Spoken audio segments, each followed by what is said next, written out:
Hey, all you cool cats and kittens. I know finances are tight for a lot of us right now with the descent of the pale mare. If you are able, please consider making a donation to Ice and Firecon through our Venmo, which is Ice and Dash Firecon, or by joining our Patreon. Since we've had to reschedule the con and some of our ticket holders have requested refunds, our cash flow schedule's been thrown off by about 6 months. And this affects our ability to pay monthly bills for things like web hosting and online storage, which we need to get the con out there. So if you enjoy these bad fanfics and other web content, please consider donating to the con, which makes this community possible. Thank you. All right. I don't know if I say what my prompt and genre was. I'll say it right now. I had Walder Frey and Balin Greyjoy in a 50s bar, and my genre was Tim Burton movie. All right. Hi, I'm Dom. This is my bad fanfic.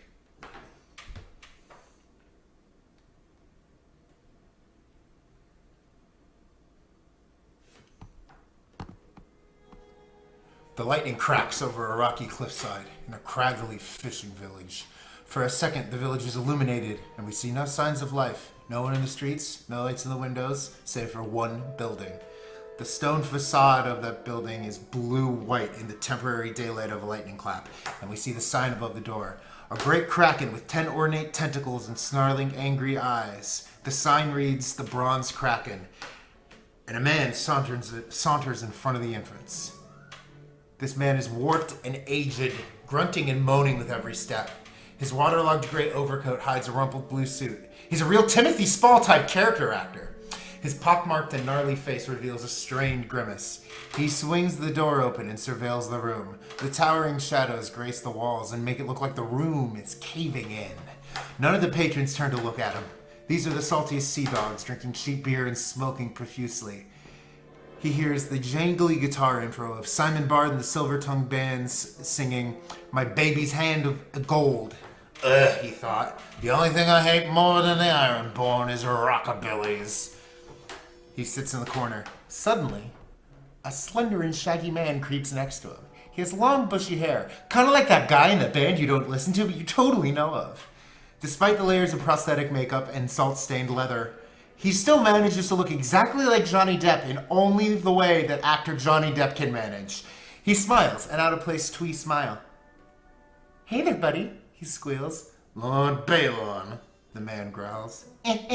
"Walder, how many times have we been over this? King Balon, please." "Mayhaps you are king. I am on the Iron Islands, friend. Can I ask you a question?"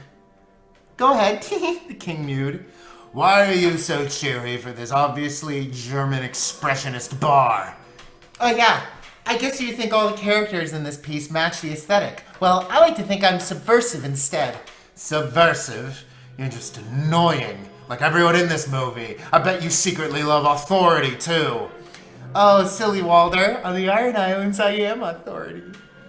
"Why have you called me here?" Walder moaned.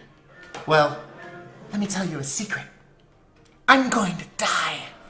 Walder has heard a lot in his century of being a cantankerous shit stain, but this threw him for a loop. "You're what now?" "I'm going to die. The drowned god speaks directly to me and told me I'm not long for this world, so I need to find a successor." "Don't you have a son? What's his name?" "Theon?" "Yeah, what happened to him?" Walder asked, not wanting to know. "Ask your grandson-in-law." "Which one?" "Ramsay!" The lightning cracks outside, and the jukebox cuts out. The two men sit in silence for just a little too long and stare blankly. Balon stands up gingerly and runs to the jukebox to aggressively beat it over and over until "Do the Floppy Fish" by popular rock and roll singer Tom and the Sevens blares. Balon shuffles back under the table. "Here," Balon says. "I'm giving away Pike. You're gonna help me find an heir." "What's this?" Balon hands him a cold black rectangular slab. Balon presses his two hands around Walder's one hand, proving how precious this gift is. "It's an iron ticket."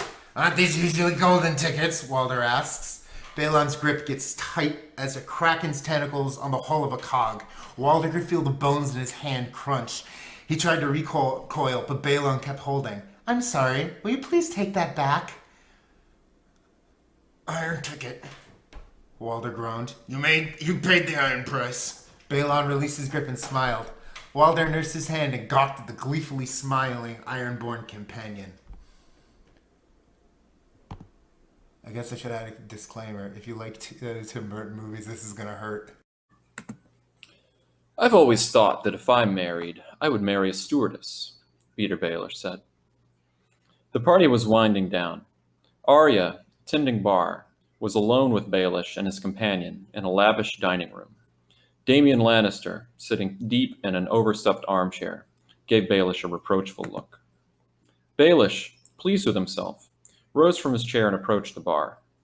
He'd marry a cow that had a big enough inheritance, but never a stewardess. He had, of course, only been provoking his host to ease his own boredom. Arya had been bored too, and then irritated to feel that she had anything in common with Peter Baelish. In truth, Damian Lannister didn't seem to be enjoying himself much either. Baelish, a high-ranking board member of the Central Bank of the Seven Kingdoms, had been in the Rock for 10 days meeting with the town's most prominent bankers in preparation for the upcoming NSFTA, Narrow Sea Free Trade Agreement, negotiations. The party was his formal farewell as he was flying back to KL in the morning. The socialites of the Rock, too timid for good gossip, had turned to the topic of Westerosi air travel. Indeed, said Damian Lannister. Why is that? Baelish smiled slyly as he stirred the martini Arya had mixed. 3 parts gin, 1 part vodka, a bit of Kina Lillet. Arya had privately given it her own name, the Tickler. Lately, she was finding ways of keeping her old list fresh in her mind. Oh, I like the thought of some pretty young thing tucking me in, bringing me drinks, asking if I need anything, always smiling and willing to please. If not a stewardess, then certainly a Lysine. Those people seem to have the right idea. Damian Lannister raised himself slightly in his armchair. I should think a man of your station would be a bit more sober in choosing a wife. Baelish took a long sip of his martini. Oh, on the contrary, my humble birth means I'm quite free to do as I please. But thank you for reminding me, he said icily, and downed the rest of the glass. And now I must bid you good night. Early flight and all that. Watching him leave, Arya regretted having lied her way into this bartending gig in the first place. The Braavosi State Intelligence Service had sent her to investigate the Rock's leading financial firms, but the security had been so lax that she quickly accomplished her mission and decided to scratch a name off of her list. Alas, there had been no sign of Cersei, Gregor, or any of his lieutenants tonight. She hadn't planned on killing Littlefinger, but she had heard rumors that he had played a role in her father's death, and she was determined that her trip not be wasted. It would certainly upset her handlers, as the Braavosi were counting on the trade deal that he was negotiating, but Arya didn't mind laying low for a while. Besides, she was confident she could eventually get back in the kindly man's good graces. She wasted no time breaking into the room below Baelish's suite and scaling the wall onto his balcony. She jimmied the sliding glass door and slipped into the bedroom closet just as she heard him entering. Through the narrow slots of the closet door, she got a glimpse of Baelish's face, weary and expressionless, as he came into the bedroom. With a heavy sigh, he sat back on the bed, removing his tie, then his belt and shoes, jacket, pants, and dress shirt, tossing each haphazardly about. If he had tried to hang them in his closet, Arya stood ready to pierce his heart with her stiletto. Instead, he lay on the bed, only his socks and hairline visible through the slats, and dialed the hotel's rotary phone. Hello, sweetheart. Yes, it's lovely to hear your voice too, Lysa dear. That familiar patronizing tone, somehow more insincere and cloying than earlier. It was awful, of course. You know how I hate the Lannisters as much as you do. Well, no, after this it's, yes, I miss you terribly too, darling. Arya saw him reach across to his wallet and pull a slip of something out of it, holding it as the voice on the phone continued. Yes, when I get back home. That sounds lovely. Listen, darling, I've got to sleep. Can you Will you help me go to sleep? Tell me a story. Yes, that's the one. Tell me about the stream by your father's where we used to. The voice on the phone continued indistinctly as Baelish slumped down, face coming into Arya's view. Delicately holding a wallet-sized photograph, he gazed at it with heavy-lidded eyes. The phone's receiver rested on the pillow a few inches from his head. For a few minutes he lay like that, the phone murmuring. After a time, Arya heard him snoring lightly. She stepped silently out of the closet. The phone clicked, then droned monotonously beneath Baelish's slow breathing. Without his clothes, he looked much smaller. His chest, white and frail like a lamb, had a massive scar running the length of it. She took the photograph from his fingers. Sansa was her first thought. But no, the photo was clearly too old. It had to be her mother, but as a teenager. Arya held the photo, her own breathing in time with Baelish's, looking from her mother's face to his pale, scarred chest and back again. She left the photo on the nightstand. As she stepped into the cold, clear air on the balcony, she thought, Braavos needs him. I'll kill him next time.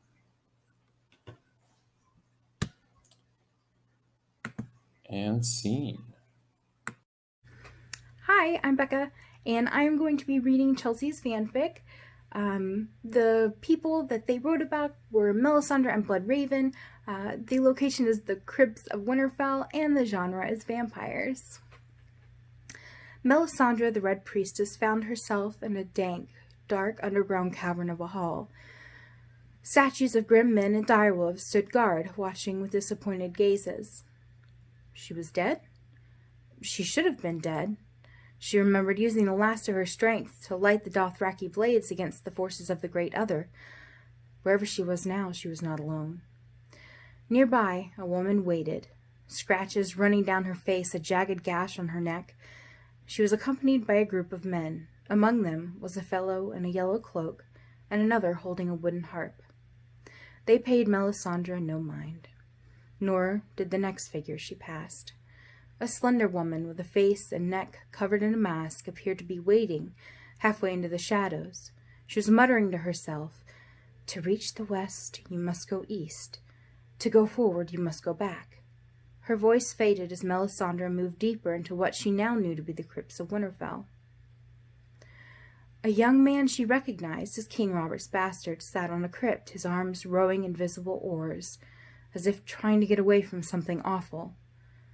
The next level down revealed an aged warrior in a white cloak. Light shone from him as if he were a beacon. He was without a scratch on skin or armor, his prowess evident by the slain enemies at his feet. He was certainly not someone who would have been knifed in the back by a masked nobody in an alleyway. Author's note: were they trying to turn Dany into Batman? I mean, she did have a parental figure killed in an alley. So did Batman.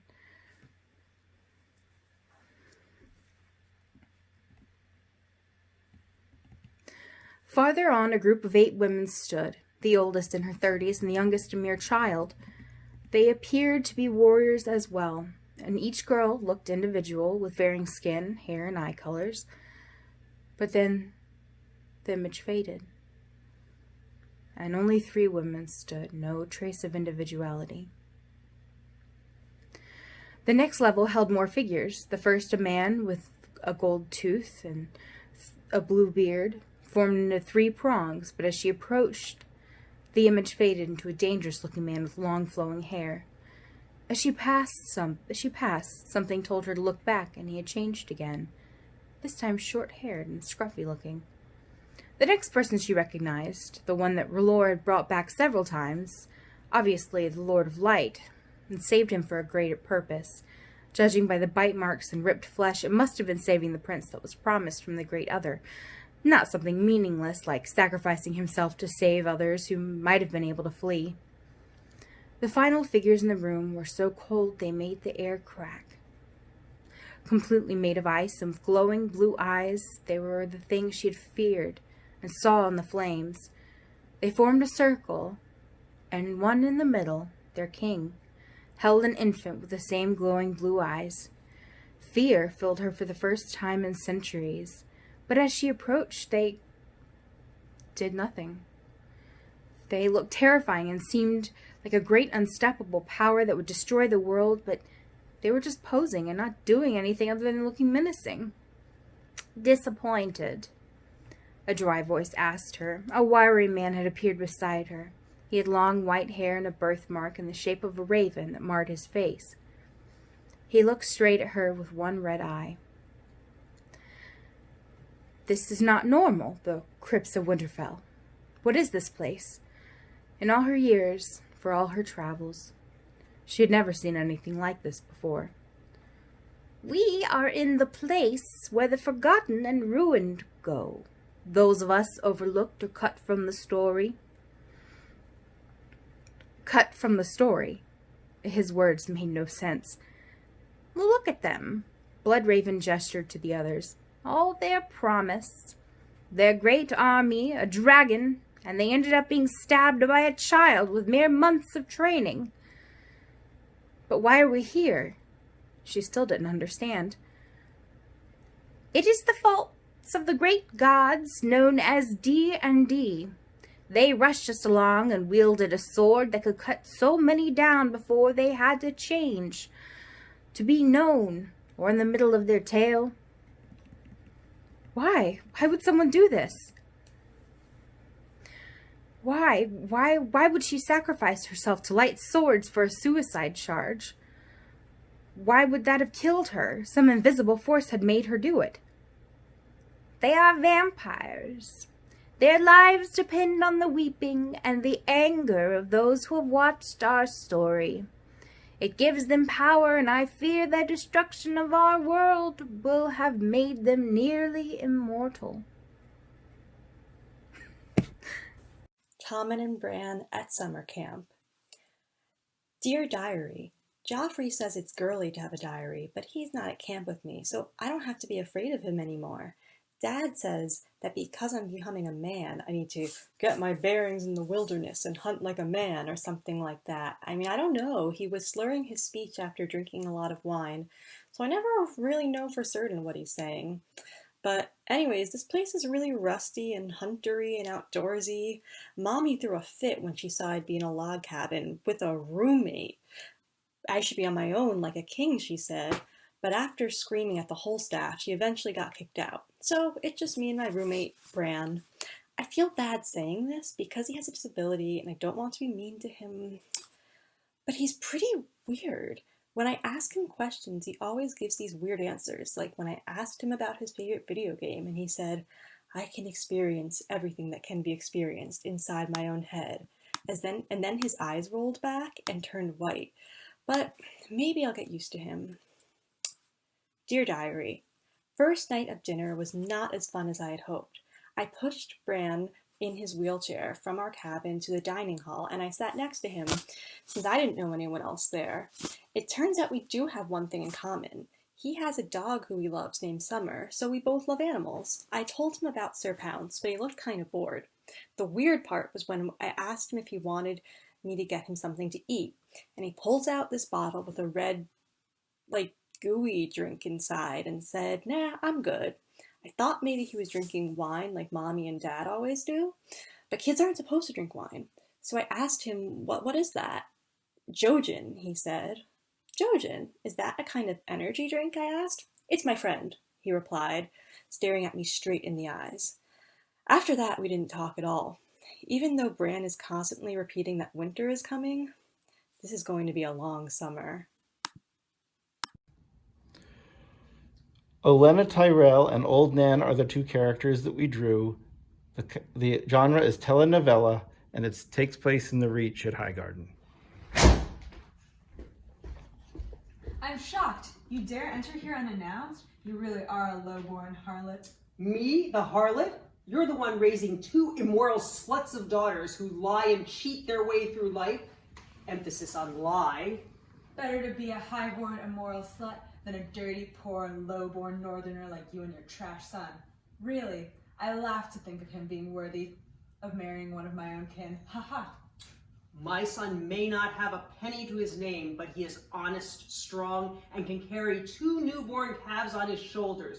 Your lying daughters cannot even carry a goat with both arms. What do I care of calf caring, you cold-hearted wench? You have lied to us and nearly ruined our good name, presenting your low-born son as Rickard Stark, trying to steal away my daughter Janna and dirty our pristine bloodline. I should have been suspicious when so-called Rickard eyed the gentlemen instead of the ladies. Am I the only one in the wrong as a low-born servant? Your lies and deception are just as evil in the eyes of the old gods. You Tyrells are known for your lies. Even your claim on Highgarden is... You dare speak to me of claims and ownership? Dodgy as the claim may be, the Seven blessed us with Highgarden. Tell me, what have your old gods given you? The old gods protect the realm from White Walkers and ice spiders, terrors the likes of your southerners could not dream of. Yes, you severe northerners in your stories. Meanwhile, we in the south... Conceive children out of wedlock, hide the fact, and then further lie about your daughter's purity and grace while she tramps around? That, I say, is the dodgiest act of all. Well, it would seem we have reached an impasse. You want your son to marry a highborn lady, and I want my daughter married, post-hence to hide her shameful pregnancy. It does not seem either of us will budge, and these young lovers well. Neither of them have any idea that we have designed such a ruse, these young fools. Why, how about we just have a drink? I'm not falling for that, you stupid bitch. You poison your words just as you poison your guests. Guess? No, never my guess. Ha, why not, then? Ha ha! To young fools. Well, at least it was my third-born child. Better she marries a low-born than a foss-away.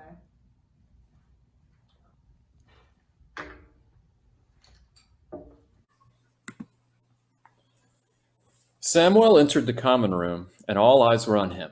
He was used to his size drawing stares, but the maester's robes and chain were a rarer sight at the wall.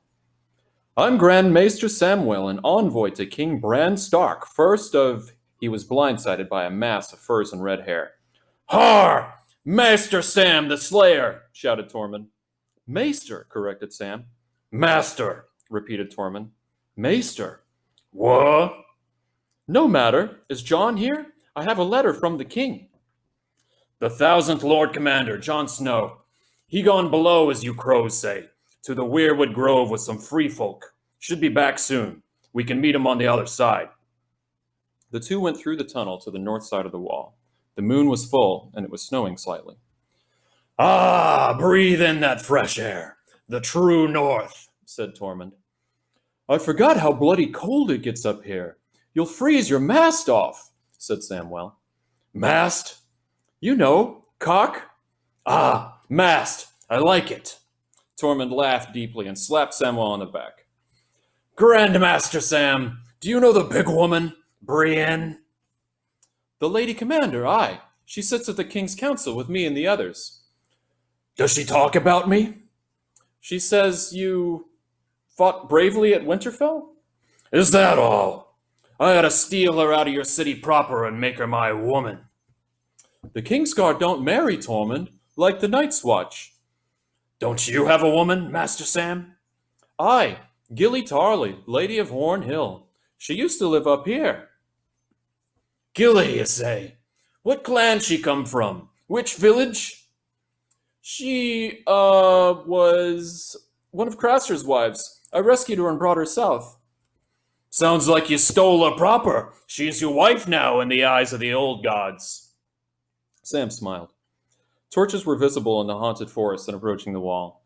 Sam pulled a war horn from his sleeve. It was banded in bronze. What you got there, Sam? Jon gave me this horn. He found it up here. One blast is Rangers returning. Samuel took a deep breath and blew loudly.